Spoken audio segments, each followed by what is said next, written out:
Car में लगी भीषण आग। बीजापुर जिला तालीकोट तालुका के गढ़ी सोमनाथ रोड पर यह दुर्घटना घटी है। जानकारी मिली है कि यादगिरी जिला सुरपुर तालुका के याड़गी तांडा निवासी प्रकाश सोमो राठौड़ अपने कार में याड़गी से तालीकोट आ रहे थे। तभी अचानक कार में आग लगने की बदबू आने लगी। तभी समझदारी दिखाते हुए तुरंत कार से चालक समेत सभी यात्रियों ने बाहर उतरा।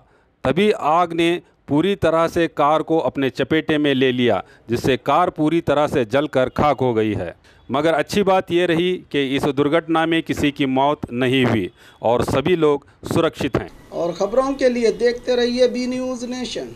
कोतवाल डेंटोफेशियल कॉस्मेटिक सेंटर आज पोल्यूशन के चलते गंजेपन से मायूस चेहरे की खूबसूरती और कई तरह के दांतों की समस्याओं को लेकर हजारों रुपए खर्च करके भी सही इलाज हासिल नहीं होने वाले ना उम्मीद लोगों के लिए उम्मीद की किरण कोतवाल डेंटल कॉस्मेटिक सेंटर। आप एक बार यहां विजिट करके माहिर स्पेशलिस्ट और तजुर्बाकार national awardee doctor Imtiaz Ahmed, doctor SM Kazi, doctor Hina Imtiaz से अपने डेंटल, स्किन और हेयर से जुड़े प्रॉब्लम्स को दूर करके जिंदगी को हसीन बना सकते हैं। इनका पता Roshan Complex opposite BSNL office, MG Road, Bijapur.